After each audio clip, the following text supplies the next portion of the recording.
Okay, awesome. So can you just start with a brief introduction with your name and your location and your job position? Yeah, my name is Tiffany Bryant. I am located in the suburbs of Atlanta in a town called Marietta, Georgia. And my job is Executive Director of Women's Health Education and Support Services for WellStar Health System. And can you describe what a typical day of your job looks like? A typical day will really vary on the day of the week. I am a hybrid in my job role. So I'm typically in the office at least 3 days a week. On Tuesdays and Thursdays, I either have the opportunity to work from home or I am out in the field visiting one of our 7 birthing hospitals because the majority of my work is in women's health. About 50% of that is all perinatal related, and the other 50% is general women's health. And so across the state of Georgia, we do have 7 birthing hospitals with women's units. And so I'm often traveling to those. Or this past week, I was at a conference presenting. I have a Wow. team of 37 that are direct reports, and then I have further reports beyond that. And so a portion of my day is really directed towards dealing with my internal administrative team. I'm really doing check ins to see how many of our educators have classes, what are our upcoming community outreach and engagement strategies for bringing education to the community. And then I generally have a birthing call with our doulas to see who's giving birth this week, how many moms do we have in the program. I generally have a portion of my day directed towards budget that takes a look at how are our metrics doing there. I normally have a portion of my day directed towards grants management as I manage several large multi-million dollar grants for our health system. And so that ties back into several of my budget calls. And then I might have professional development conversations or strategy calls that I do between my team or either my executive vice president or assistant vice president. So lots of meetings fill up my Quite day. a busy day. Yeah. Lots of Absolutely. meetings fill up my day, but they're all good. All good. Always all good. And what exactly would you say inspired you to pursue this career path, or what made you land on this career? So, undergrad, I was a biology major, chemistry minor. Pre med was my focus. Was never really one who enjoyed being around sick people. But, for me, when I thought about biology being my passion and life sciences, it seemed like that was the natural pathway. Go become a doctor. And as I had the opportunity in college to, shadow, do some pre med school programs, really engage in those things, I realized that I loved the science behind it, but I didn't really love the caretaking of people necessarily on a day to day basis, right? And so that quickly made me pivot in my senior year. And I said, okay, well, what else am I going to do with this degree pathway? Because I'm already too far in as a biology pre med major. And so I turned to education and I thought about either I'm going to become a high school biology and science teacher or I was going to go work for the CDC in one of the labs.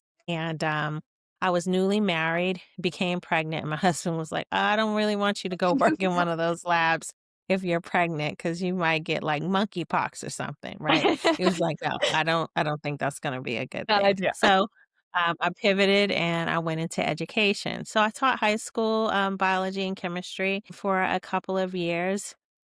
But I still felt this tie to medicine. And so, we became married, we pursued a family, and I eventually took the opportunity to go back to school, get my master's degree, and an opportunity opened for me to go work for our hospital system as a community educator. And really, I found my passion with tying education and healthcare through teaching people preventative medicine. And so my job was to teach people how to remain safe, how to prevent injuries, how to manage chronic disease, or how to prevent chronic disease. which allowed me to interact with people, to use my science and my pre-med knowledge and background, and to educate people in a way that didn't involve direct caretaking. So once I made that entrance, that felt like a really sweet spot. I merged this idea of being an educator with this idea of still pursuing healthcare and using biological science. And very quickly, I rose to the ranks of leadership within community ed and outreach. And through my own personal journey as a woman and into motherhood, I experienced lots of difficulties with carrying babies and maternal health, which then ignited a new passion for women's health. And so I pivoted from preventable health or preventative medicine health and injury prevention health into maternal health and women's health. And I've been doing women's health for the last 8 years, maybe 9 years. And I started as a perinatal educator. So again, went back to the thing that I knew and I did very well, which was education. And it was really teaching families about urgent maternal warning signs. So again, marrying this preventative side of healthcare, like if you experience this, this could mean you're in trouble. And so Mm. teaching families about that, what to expect, what's normal, what's not normal, when do you flag for help? And then from there, that passion also took off to curriculum writing and developing other classes and really digitizing education for our families. When I first joined our women's health program, this was before the pandemic. And before the pandemic, we didn't do a lot of virtual education. We didn't do Zoom calls and Teams calls and Zoom health. And so I had the opportunity to take the classes that we taught, digitize them, and put them into both asynchronous and in person as well as virtual classes. And then from there, I was able to grow, to develop some new skills. Grant writing became one of the things that I learned as I worked on my master's degree. And I was able to write grants to help pilot other perinatal support programs and other women's health programs. Through curriculum development and writing, I was able to write more patient education for our families. I actually took more education and continuing education in lactation. So I was able to grow my scope of influence there. And then also learned more about grants management and contract management, which is another large part of the work that I do. So kind of a long way to where I got, but there Absolutely. were seeds of similarity kind of woven throughout. Yeah, for sure. And you mentioned that you do a lot of, what did you say, outreach? And Mhm. how exactly do you manage doing that so that it actually impacts the communities that you're looking to target? Yeah. So, mhm. As far as outreach is concerned, again, I think my nod to education is really having a heart to want to engage with people, but well people, right? Not sick people so much. And Yes. really to get them before they become sick. That's the goal, right? To teach people Right. how to stay healthy, to teach people what to be concerned about so that we can flag them. In our country, we have what we call a maternal morbidity and mortality crisis. And Mm. particularly as it affects women of color die in childbirth 3 to 4 times more than their non ethnic counterparts. And this was an area that we identified, and we've seen this trend continue. And particularly in states in the South, we see these desperate outcomes where rural healthcare, marginalized populations, they really are not doing well in the maternal health space. And that's a preventable thing. 80% of the women who are dying in childbirth or in the year postpartum, there are preventable deaths, right? And so if I know that these women that are dying, this is a preventable thing, then I have to teach them what is it that you look out for and how do you advocate for yourself so that we can keep you healthy and we can bring you home so you can continue to live a healthy life and be a part of your community. But the truth of the matter is, if I wait until they come into the hospital to get that messaging to them, it is often too late. And so, community engagement and outreach is a seminal part of how I turn these Mm. Also, we have lots of problems with people not trusting the medical community, right? Or people not knowing if that information is true or false, or yeah, a lot to discern for folks. But if you meet people where they are in their communities, if you identify with their lived experiences, if you are relatable and compassionate, then they listen to you. And so that is why community education and outreach is such a large part of my healthcare strategy. Because again, I need to get to you before you ever get to my hospital. Yes. No, Mm. absolutely. That's so important. And do you have you specifically faced any challenges as a woman in this field or getting into the job that you're at? Um, I will say that I have been fortunate enough, particularly in women's health, but even in preventative health, to have a lot of strong female leaders. That is not always the case, but when there is strong female leadership, there's strong female fellowship, right? And so I will say that. Do I engage with male counterparts who sometimes mansplain things or sometimes attempt to maybe silence a voice? Yeah. Yes, but they would do that to me one time, and it would be very uncomfortable Yes. thereafter. No, for So, sure. have I experienced it? Minimally. Has it happened? Absolutely. How do I overcome that? I am confident and assured, even when I don't feel it. I am Yes. measured and methodical in my speech, and I'm always armed with truth and facts. Yes. That's so important. Awesome. And would you say that you have a favorite part of your job? Favorite part of my job, I have two favorite parts of my job. One Okay. of my favorite parts of my job is just really spoiling my team. My internal admin team, I love to do team building with them. I love bonding. I love challenging them. So right now, there's this thing, mini boo bags. And so I'm going around booing them and putting like little boo bags on their office and really just thanking them for the work. When people feel valued and people feel seen, they really give you 100% of their best self. Yes. And so I really love to lavish that attention on them, to see their strengths and to really challenge them to go after excellence. But I really do that by building relationship with them and then really spoiling them when I can, to make them feel so valued that they're like, I just have to show up for Tiffany. And, she's asking me to scale a mountain, but we're going to try to scale this today. And so I do. I love, pouring into my team. That gives me great joy. The second part of my job that gives me great joy are when we have very difficult health scenarios. So I have a lot of high risk moms in my Mm. program who, many times have a lot of external social challenges. They might have a lot of high risk complications in their body, extreme blood pressures, diabetes, obesity, even before pregnancy. And many times their pregnancies are just not going very well.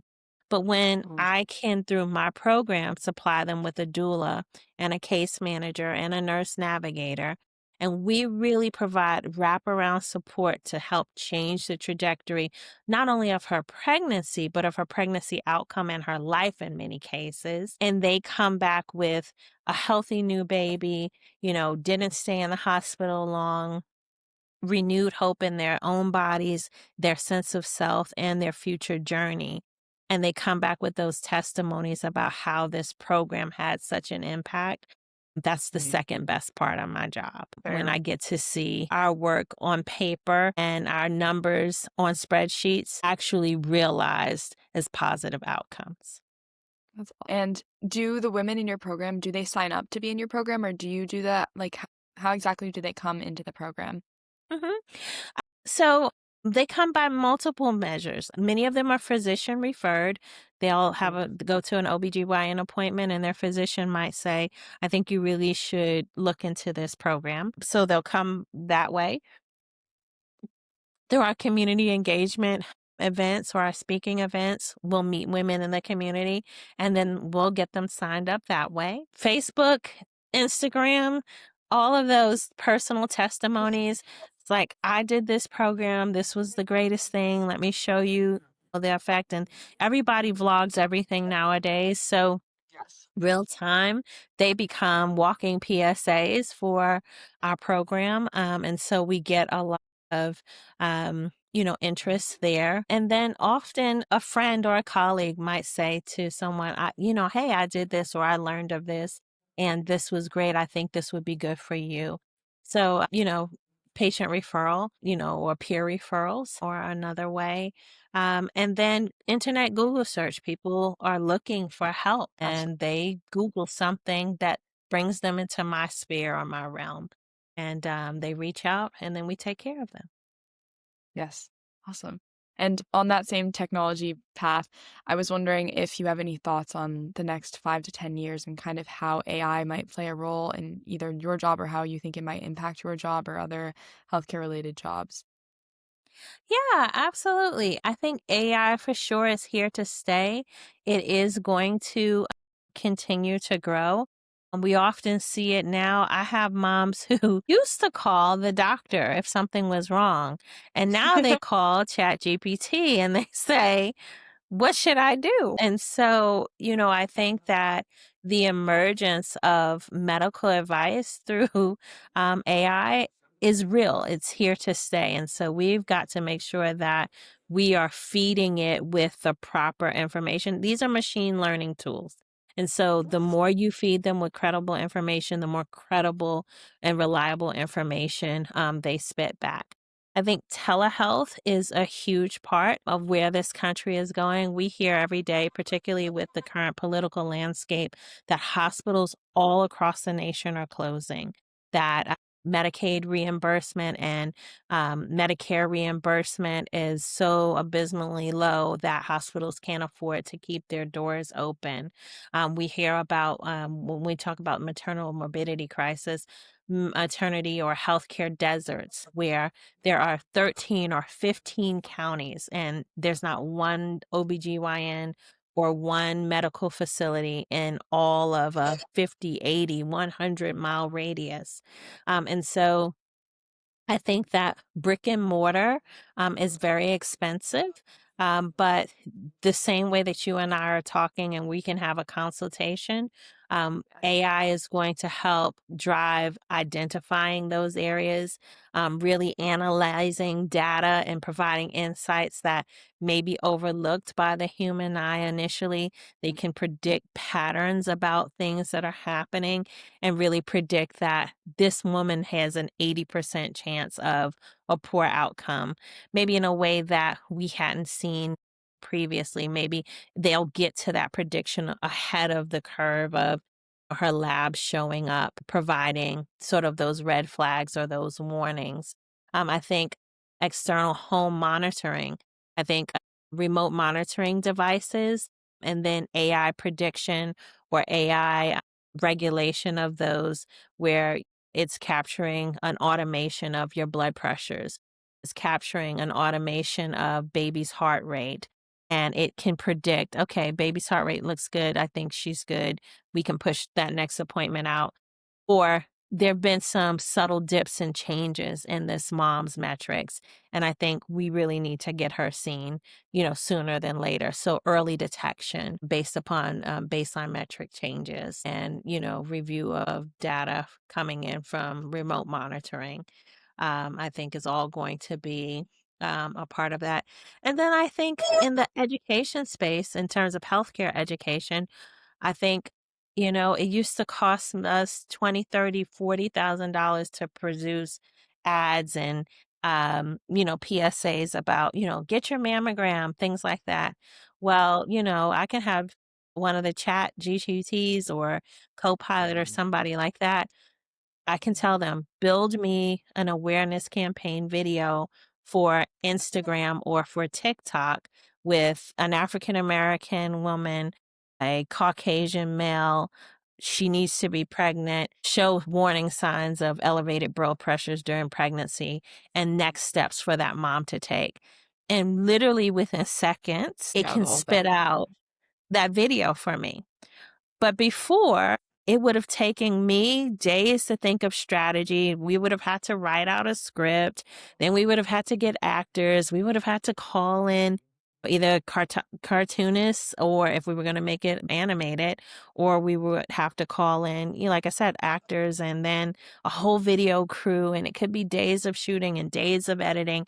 And now that $50,000 budget is like a $75 a month subscription to the highest Yes. level AI, and I have a result in less than 5 minutes. And I can tailor that. I can make 10 of them. So if I'm in a Polish community, I can make it in Polish. And I can make it for that community. If I'm in, a rural community down in South Georgia, I can put a Southern drawl on that, and I can tailor it for that community.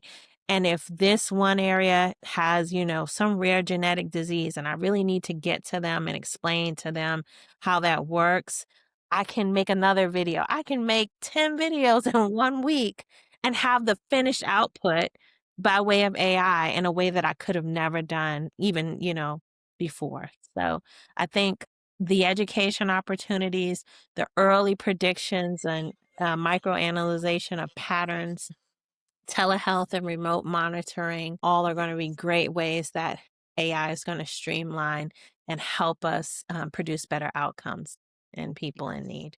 Yes. As a tool, it's really awesome. There's so much to be done. It's really cool. And would you say that there's anything that you would want to change about your industry? Yes, I'd say that the biggest thing that I would love to change is how federally regulated so much of it is. I think if your health care insurance tells you we're not going to pay for your surgery, but you need it, then you don't get that surgery. If drug companies decide that, they want to charge $5,000 for a pill that's life saving for a cancer treatment and people can't afford it, they just don't get it. They get a lesser version of it. If we know that there's racism and bias in healthcare, and that is part of the reason why we're seeing desperate outcomes, and we don't call it out or do anything about it. And that leads to people dying that don't need to die when 85% of those deaths are preventable. Then I think, those are things that need to change. Yeah, So lots of things. Those would be probably my big three, though, that I would absolutely. want to change. Yeah. And would you say that some of those things you said are the least favorite parts of your job? Because I remember we talked earlier about the favorite parts of your job. Would you say that you have any least favorite parts about your job? Least favorite parts about my job are budgets and spreadsheets. Do you have any advice that you would give to a teen or young woman that would be interested in your career? Absolutely. So if I were to meet someone who said, I want to be a women's health warrior, I would say study hard, Right. be proficient in your knowledge, right? Know your stuff inside out. That's the first thing, because the basic mechanics of the human body, we have AI and we have all these things, but the basic mechanics of the human body doesn't change. And even though you will have the crutch of so many of these technological innovations, you still have to know your stuff for yourself, right? You still have to Absolutely. be responsible for truth and accuracy and what you tell people and how you treat people, and understand the whys behind what's going on. So, one is be committed to that excellence in your study and understanding your craft. And there, you will have confidence and self assurance that you can rely upon when everyone else seems to second guess you, or maybe they try to marginalize you or belittle you as a woman or diminish your voice. When you are self confident and self assured that you know your stuff because you've put in that work to be excellent in that way, can't put too many chinks in that armor, right? Mhm. So own your craft, know your stuff. And then the other biggest piece of advice that I always tell people is the first no never comes from you. And Right. what I mean by that is there's a lot of times that an opportunity will present itself and your inner voice might say, "Oh, I don't know. I don't know if I should try that," or "I'm sure there's gonna be a lot of people who are, like, more senior than me. I don't know. I don't think I'll get in," or "This might be really hard, and I don't know if I put in the time and effort. I'm sure there's a lot more qualified people than me." You're giving yourself the first no. You Mm, didn't put yourself in the contention for somebody to tell you yes. The first no never comes from you. So if there's an opportunity, you go for it, right? With reckless abandon. Even if you have that self doubt, you throw that away for a second. You allow the first no to come from somebody else because 50 to 80% of the time, that no will never come. You would be surprised how yeah. just showing up and putting yourself in the space gets you that yes. But a lot of times, people don't even try to walk through the door because they've given themselves the first no. So, Yes. my answer there is the first no never comes from you. That's great. I've never heard that before. It's good advice. Thank you so much for all of this. The first no never comes from Never you. comes from you. Awesome. Yes. Thank you so much. I really, really Thank appreciate you. it.